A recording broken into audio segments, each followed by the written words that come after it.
Well, Doug is a lawyer by training, but a marine conservation scientist at heart. And you can just pull that up. And he joined our program to broaden his skill set so he can influence policy that protects and rehabilitates our ocean resources. It's always nice to have a lawyer or two in the cohort, especially for the ocean law and policy class. I certainly put Doug on the spot lots and lots of times, and he was always very gracious about it. And I was like, is this, where do you want me to take this, Samantha? Is this where you want me to go with this answer? But always a really good sport about it, and just came to this program after, many years of very serious experience as an attorney, but just with such a growth mindset and open mind. And that's always such a delight to have in this program too. So the name of Doug's project is Darts at a Moving Target, Managing Chinook Salmon Fisheries in an Era of Decreasing Abundance.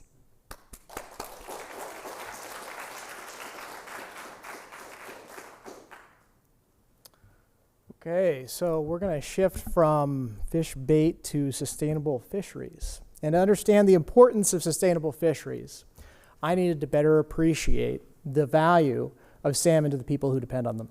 I had the honor of speaking with members of the Rezagini Rancheria, a federally recognized tribe and a Yurok people.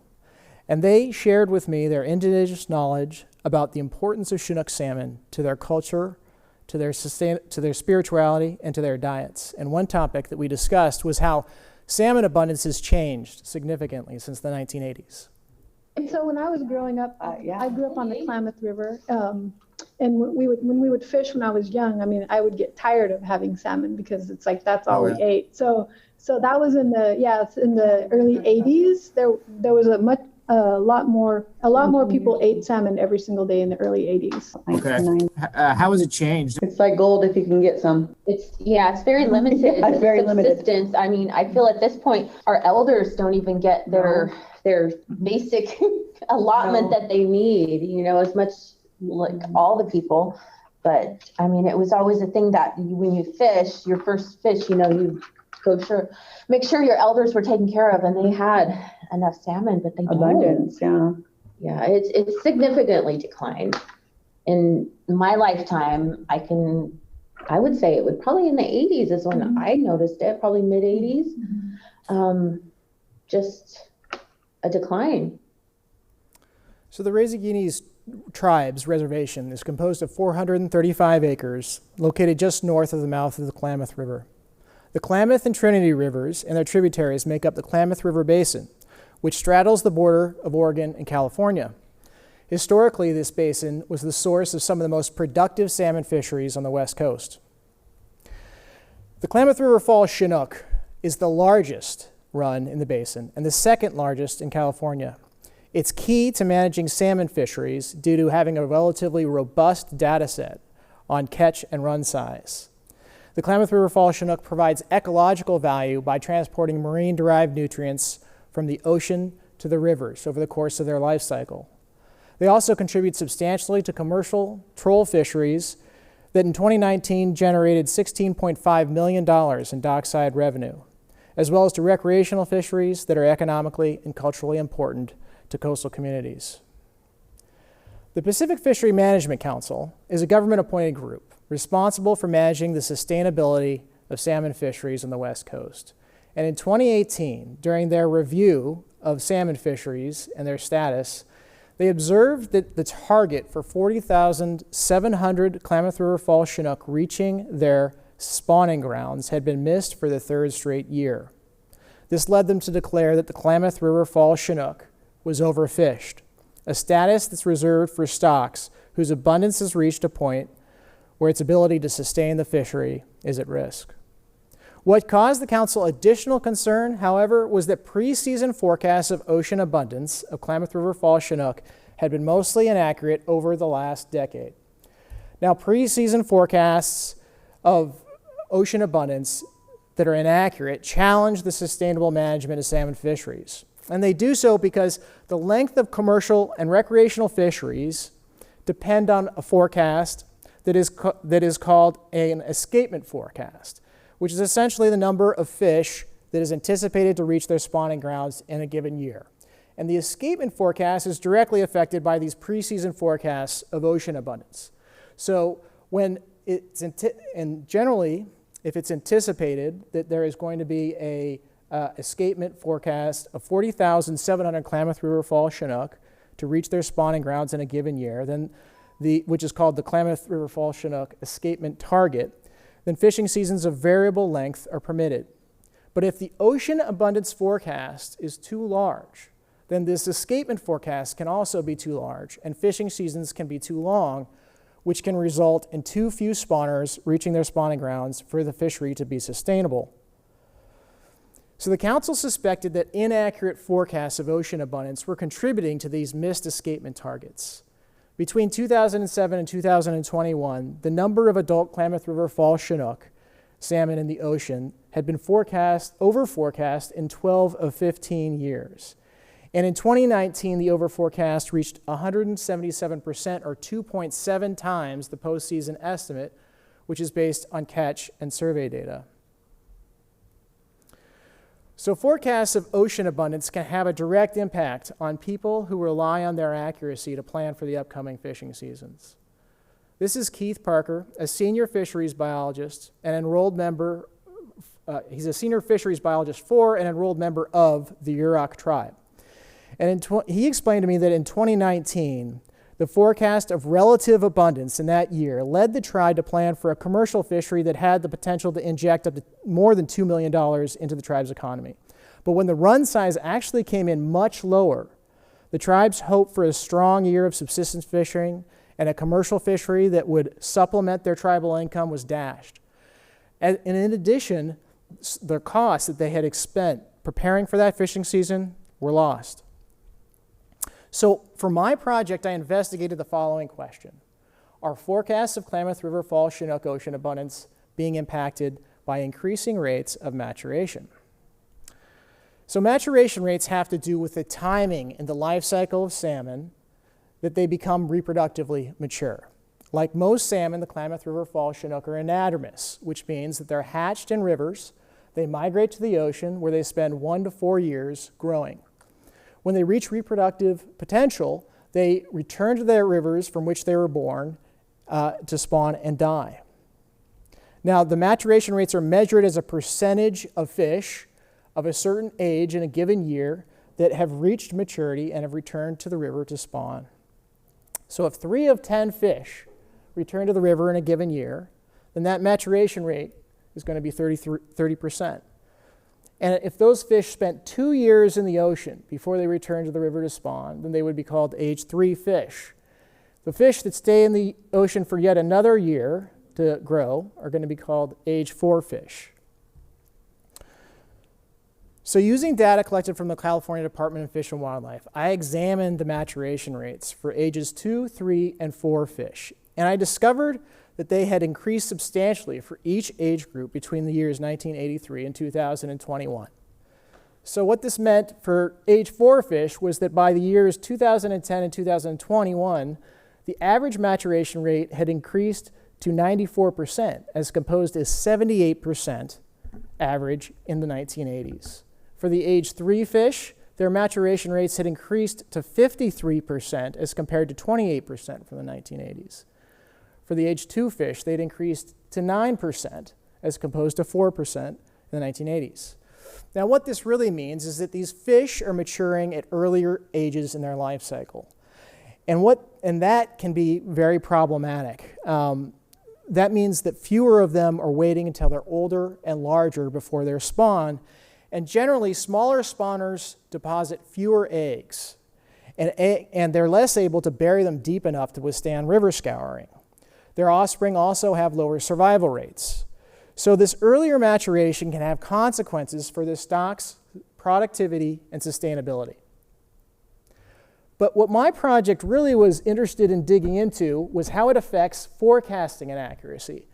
And what we found was that forecasting and accuracy was directly affected as maturation rates increased. So what you see here is on the x-axis is maturation rates for age 3 fish, and you have the forecasting and accuracy of age 4 fish. Each dot represents the maturation rate in a given year, in the forecasting inaccuracy in that same year. And so as maturation rates increased, so did forecasting inaccuracy. And the proximity of those red dots to the best fit line, which is shown in blue, is essentially reflective of the strength of the relationship between the maturation rates in age 3 fish and forecasting inaccuracy of age 4 fish.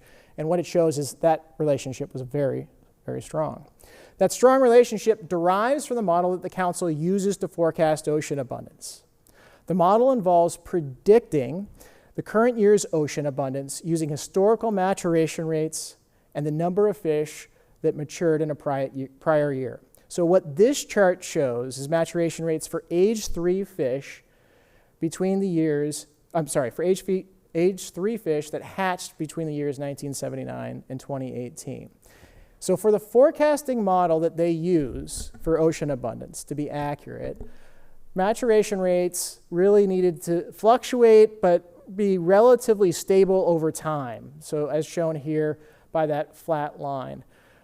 But what happened for the maturation rates when we examined them more closely was that we found that they had changed abruptly and persistently in 1990.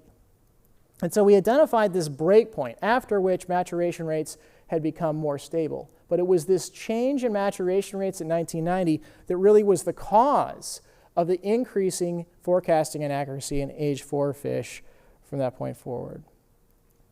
So after identifying this shift in maturation rates, what I did was I went back and I recreated the preseason forecasts from 2004 to 2021 using a data set that excluded those rates from the fish that had hatched earlier than 1990, which had matured more slowly and later in life. This shorter data series generated more accurate forecasts of ocean abundance for age 4 fish. For example, in 2010, the original forecast shown in orange was 71% greater than the postseason estimate of ocean abundance, whereas the shorter data set, shown in blue, produced a forecast that was only 29% greater.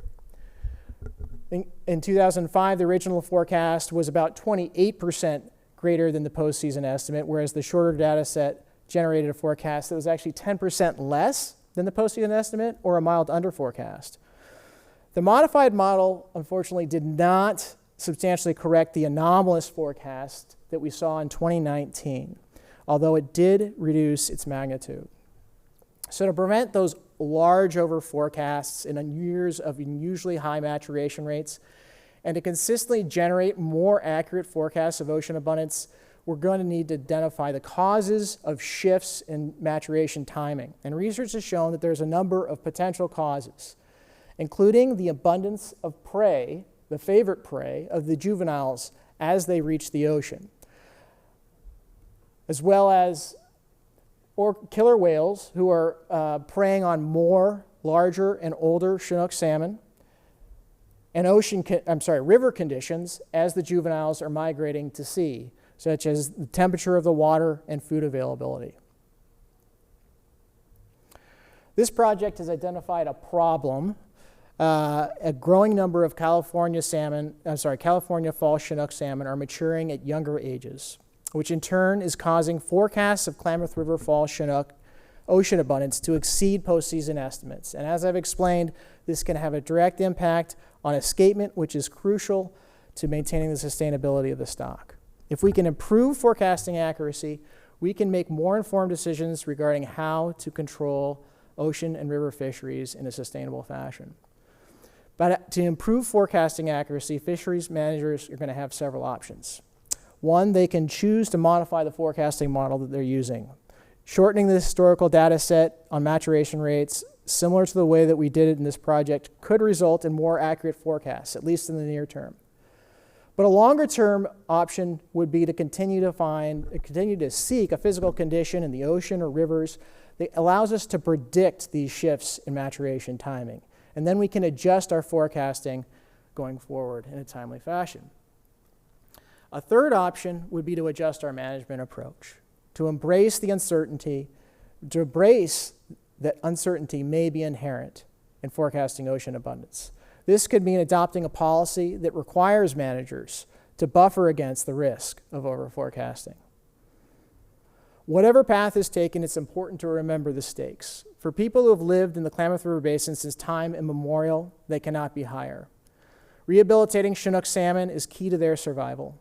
For this reason, I'd like to conclude by sharing this segment of my conversation with the Yurok fisheries biologist Keith Parker, with whom I had the privilege of working closely on this project. I mean, the salmon, when I was a kid, they were so loud going by that you could hear them all finning on the water as they went through, right? It was actually like audible noise, right? When you would like go up the river in the boat or go up to Blue Creek, the whole bottom of the river would just move and open up a hole because it would just be black from the backs of their, the fish. For us, fish recovery is simultaneously both a social justice issue and, a science issue. Because if we lose salmon in the Klamath River Basin, it's not just a loss of biodiversity, it's a loss of our cultural heritage, right? Like I said earlier, the two are completely intertwined. That's why it's so important for us to continue to practice our fisheries and our food sovereignty and do whatever we can to continue to maintain, the runs of these salmon. I'd like to thank members of my committee, including Keith Parker, who provided great guidance throughout this project, Andrew Thompson and Bryce Simmons, who helped me with the statistical modeling, as well as our programming, Samantha, who has been a mentor to me and who introduced me to many key people that made this project happen, including Peter McHugh and Michael O'Farrell, who gave me the project idea and patiently trained me on this forecasting methodology. Chase James, who took time out of his PhD completion in order to help me with our programming, and Jim Yarnall and the Rezagini Rancheria and their Untitled Tribal Council, who took time to help me understand how this changing abundance is affecting the people most directly who depend on Klamath River Fall Chinook abundance. Thank you.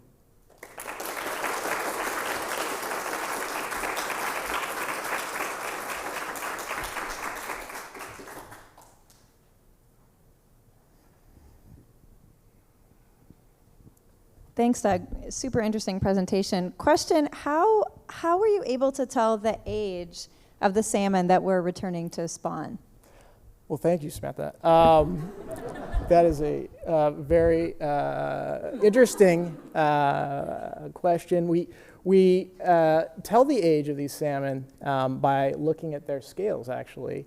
So they take samples of salmon after they've been caught in the river or they have washed up on shore after spawning and dying. And they take samples of their skin, they send them to a lab where they take the scales and they slice them thinly and put them under a microscope. And this is what they look like. Salmon scales grow. The rings, what you see here are called annuli. And they grow as salmon are eating, growing. And each of the black brackets here reflects the growth that they experienced in a summer growth season, and the red brackets are the growth that they experienced in a winter growth season. So each combination of a red and black bracket reflects 1 year. This salmon would have therefore grown 3 years before it returned to spawn and die. Yes. Oh, I'm sorry. Quick question that you may not have the answer to, so don't feel pressure. I'm curious, you're talking about Klamath. Obviously, there are a lot of other salmon stock in other rivers and other states that are experiencing the same dynamic. Do you know if the research you've done is similar to research that's been done in like Washington State, for example? Yeah. I'm assuming that the tribal communities as well as fisheries managers are focused on this overestimation piece. So I don't know if this is being done elsewhere. No, I really appreciate that question. The Klamath River Fall Chinook is really important for all these stocks. It has, as I mentioned very briefly, it's got one of the most robust data sets, in part because it's got a lot of hatchery contribution. So they know what the age is of those fish, they know the composition, the catch size, and they know that very accurately. That's not true for all salmon stocks up and down the coast, including many in Washington State. So getting a handle on the Klamath River Fall Chinook and how we're forecasting them can be insightful, and certainly how we manage them and can have, consequences and maybe insights for how we manage these other stocks up in Washington State, in Oregon, and here in California as well. This idea of forecasting and accuracy is a problem throughout for all stocks. However, unfortunately, even though we have more data on the Klamath River Falls Chinook, their forecasting and accuracy does not compare well to some of these other stocks up in Washington State. So it's not showing to be as wide ranging a problem for all stocks, but so trying to understand what's going on with Klamath River Falls Chinook certainly is important. Yeah, Dave. Yeah, I'm a little bit involved in the council process. Yeah, Do you plan to make a presentation to the council about this, your research? Yeah, well, certainly if invited. I'd be always glad to come and talk to people. But no, but more seriously, I do hope to present a technical paper, or at least a version of the paper that I've performed for this capstone, to the technical teams that do advise the council. And certainly, as you may know, they modify these models, all sorts of models, including the forecasting models, on an annual basis. And so I do expect that they'll be taking a look and seeing whether or not the adjustments that we made here are something that they might consider adopting. That's great. You can contribute to the fisheries management. Yeah, definitely. And we've got one more question from Ellen Oda with EPA. What's the outlook for the future, particularly in light of the dam removal on the Klamath? And do you think there will be any short-term issues with sediment transport? Oh, thank you for that question.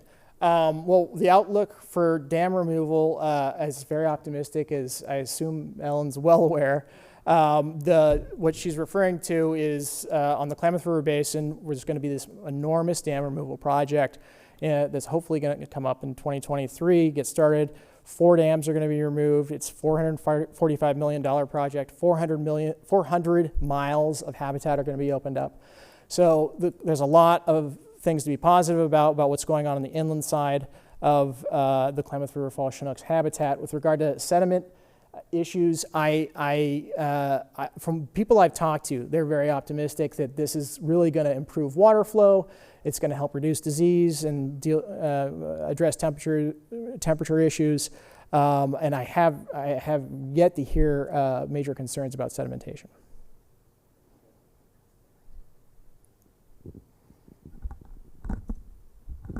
Thank you, Doug, and thanks for the opportunity to give one more question before our next speaker. Doug, it was amazing to hear how far you went outside your comfort zone to learn and create such interesting group of knowledge here. I think my question was related to the tribal members that you worked with. How are you bringing this knowledge back to them, since they shared so much with you through the process? Well, I really appreciate that question. I would say, first of all, Keith Parker was, of course, the chair of my committee, so he's very familiar with the findings. And one thing that I became very aware of as I was meeting with the Rezagini, as well as Keith on this project, is that a lot of the indigenous knowledge around abundance lines up, of course, with a lot of the science that we're learning, and that should come as no surprise. But I certainly will be bringing back to them the research, and I'll be sharing with them with my paper. Hopefully they're listening right now to the presentation. And but another thing that I think was a collaboration on this project was we were able to record a lot of this indigenous knowledge, and they are going to be archiving that for future use.